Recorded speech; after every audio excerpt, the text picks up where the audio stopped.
ఉద్యోగార్థులకు నమస్తే. Indian railways నుంచి junior ఇంజనీర్‌తో పాటు మరికొన్ని ఉద్యోగాలకు నోటిఫికేషన్ రిలీజ్ అయింది. మొత్తం ఎన్ని పోస్టులున్నాయి, ఏమేం పోస్టులున్నాయి అనే విషయాలు ఈ వీడియోలో పూర్తిగా తెలుసుకుందాం. మనకు సన్ నంబర్ 4/2026 పేరుతో ఒక షార్ట్ నోటిఫికేషన్ అయితే రిలీజ్ అయింది ఇండియన్ రైల్వేస్ నుంచి. అప్లై చేసుకోవడానికి 14 ఆగస్టు 2026 అనమాట. అంటే నెక్స్ట్ మంత్. చివరి తేదీ 13 సెప్టెంబర్ 2026 అనమాట. పోస్టులు వచ్చేసి జూనియర్ ఇంజనీర్తో పాటు depot material superintendent and chemical metallurgical assistant. ఇది 7th సెంట్రల్ పే కమిషన్లో లెవెల్ 6 పోస్టులు అనమాట. ఇనిషియల్ పే వచ్చేసి జీతము 35,400. అదేవిధంగా వయసు వచ్చేసి ఏజ్ 1/1/2027 నాటికి, అంటే వచ్చే సంవత్సరం జనవరి 1 నాటికి 18 నుంచి 33 సంవత్సరాలు ఉండాలి. ఎస్సీ ఎస్టీలకు అయితేనేమో 5 సంవత్సరాలు, ఓబీసీలకు నాన్ క్రిమి లేయర్ వాళ్ళకి 3 years, ఈడబ్ల్యూఎస్ వాళ్ళకి ఎటువంటి రిలాక్సేషన్ అనేది ఉండదు. అండ్ మెడికల్ స్టాండర్డ్స్ వచ్చేసి డీటెయిల్ నోటిఫికేషన్లో అనెక్సర్ యూలో ఉంటాయి. మొత్తం ఖాళీలు 4,098 పోస్టులు అనమాట. అయితే ఈ షార్ట్ నోటిఫికేషన్లో ఇండియన్ రైల్వేస్ వారు ఏం చెప్తున్నారంటే, అప్లై చేసుకోకంటే ముందే, అంటే మనకు 14 తారీఖు ఆగస్టు 26 నుండి అప్లికేషన్ అనేది స్టార్ట్ అవుతుంది. సో ఇప్పటి నుంచి అప్పటి వరకు దాదాపు మనకు 20 రోజుల సమయం అనేది ఉంది. కాబట్టి అభ్యర్థులు ఆధార్లో వారి యొక్క పేరు, date of birth as per వారి యొక్క 10th క్లాస్ మెమో ప్రకారం ఉందా లేదా అనేది చెక్ చేసుకోమని చెప్తుంది. ఒకవేళ లేకపోతే ఇక్కడ చూడండి, date of birth and name as per 10th class pass certificate ప్రకారము ఆధార్లో ఉందో లేదో చెక్ చేసుకోమని చెప్తుంది. అదేవిధంగా ఒకవేళ లేకపోతే కరెక్షన్ చేసుకోమని కూడా చెప్తుంది. దాంతోపాటు లేటెస్ట్ ఫోటో కూడా ఆధార్లో అప్డేట్ చేసుకోమని చెప్తుంది. And biometrics, finger prints and iris కూడా before filing of online application. అంటే ఆగస్టు 14 తారీఖు రిలీజ్ అవుతుంది అనమాట. ఇప్పుడు 22 తారీఖు జూలై, అంటే దాదాపు మనకు 20 రోజుల పైనే టైం ఉంది.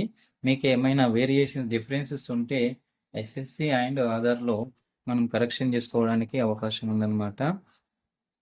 డీటెయిల్డ్ నోటిఫికేషను 14 ఆగస్టు 2026 రోజు రిలీజ్ అవుతుంది. సెన్ నంబర్ 4/2026 పేరుతో రిలీజ్ అవుతుంది. ఇప్పుడు పోస్టుల వారీగా విద్యార్హతలు ఏముంటాయో తెలుసుకుందాము.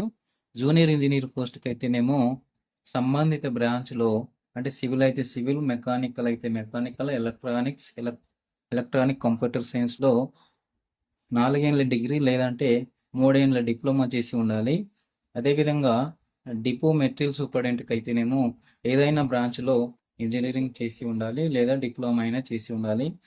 కెమికల్ అండ్ మెటలర్జికల్ అసిస్టెంట్కి అయితేనేమో సైన్స్ గ్రూప్లో, అంటే ఫిజిక్స్ అండ్ కెమిస్ట్రీ సబ్జెక్టులతో కనీసం 45% మార్కులతో డిగ్రీ బీఎస్సీ పూర్తి చేసి ఉండాలన్నమాట. అదేవిధంగా ఇప్పుడు పరీక్ష ఎన్ని స్టేజ్లలో ఉంటుంది? పరీక్ష అయితే కేవలము CBT 1 అండ్ CBT 2 ఉంటుంది. CBT 1లో 100 మార్కులు ఉంటాయి అన్నమాట. అండ్ CBT 2లో 150 మార్కులు ఉంటాయి. అండ్ 3వ స్టేజ్ వచ్చేసి సర్టిఫికెట్ వెరిఫికేషను. 4వ స్టేజ్ మెడికల్ ఎగ్జామినేషన్ అనేది ఉంటుంది. ఇప్పుడు సబ్జెక్ట్ వైజ్ మార్క్స్ ఏముంటాయో తెలుసుకుందాము. ఇది CBT 1 అనమాట. ఎక్స్పెక్టెడ్ 22 ఇవి సబ్జెక్ట్స్. మొత్తం 4 సబ్జెక్ట్స్ ఉంటాయి. మ్యాథమెటిక్స్ సబ్జెక్ట్ నుంచి 30 క్వశ్చన్స్, 30 మార్క్స్ వస్తాయి. అదేవిధంగా జనరల్ సైన్స్ నుంచి 30 క్వశ్చన్స్, 30 మార్క్స్ వస్తాయి. జనరల్ ఇంటెలిజెన్స్ అండ్ రీజనింగ్ నుంచి 25 ప్రశ్నలు గాను 25 మార్కులు ఉంటాయి. జనరల్ అవేర్నెస్ నుంచి 15 ప్రశ్నలు, 15 మార్క్స్, మొత్తం 100 మార్కులకి ఉంటుంది. 100 ప్రశ్నలు వస్తాయి. అయితే ఇక్కడ అభ్యర్థులు గుర్తుంచుకోవాలి, నెగిటివ్ మార్కింగ్ కూడా ఉంటుంది.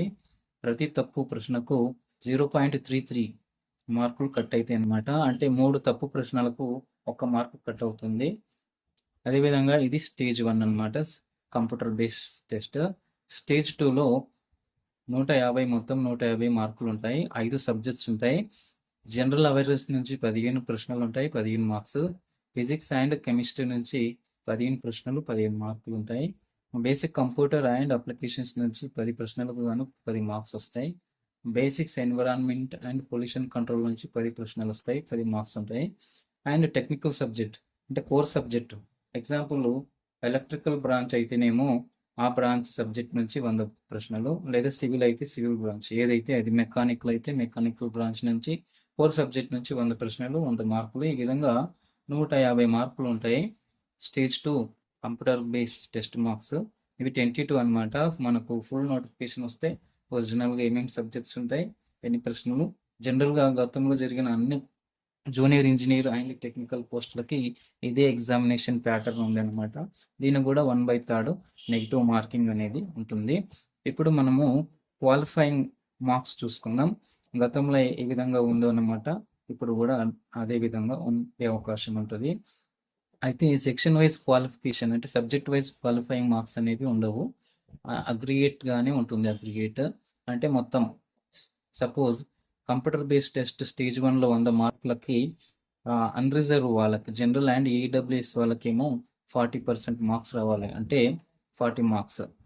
అదేవిధంగా సిబిటి 2 స్టేజ్ 2 ఎగ్జామ్లో వీరికి 60 మార్కులు రావాలి.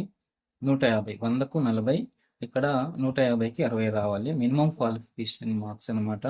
ఓబీసీ వారికి, నాన్ క్రిమీ లేయర్ వాళ్ళకి స్టేజ్ 1లో 30% అంటే 30 మార్క్స్ 100కి. స్టేజ్ 2 150 మార్కులకు గాను 45 మార్కులు రావాలి. ఎస్సీలకు అయితే 30% స్టేజ్ 1లో, అంటే 100కి 30 మార్కులు రావాలి. అండ్ స్టేజ్ 2 150 మార్కులకు 45 మార్కులు మినిమం క్వాలిఫైయింగ్ కోసము రావాలి. ఎస్టీలకు అయితే 25% ఉండాలి స్టేజ్ 1లో, అంటే 100కు 25 మార్కులు. స్టేజ్ 2లో 150కి 37.5 మార్క్స్ రావాలన్నమాట. ఇది ఫ్రెండ్స్ ఇండియన్ రైల్వేస్ నుంచి టెక్నికల్ జాబ్ల కోసము షార్ట్ నోటిఫికేషను. పూర్తి నోటిఫికేషన్ వచ్చిన వెంటనే మీకు పూర్తి వివరాలతో మరొక వీడియో చేస్తానన్నమాట. ఈ వీడియో నచ్చితే లైక్, షేర్, సబ్స్క్రైబ్ చేసి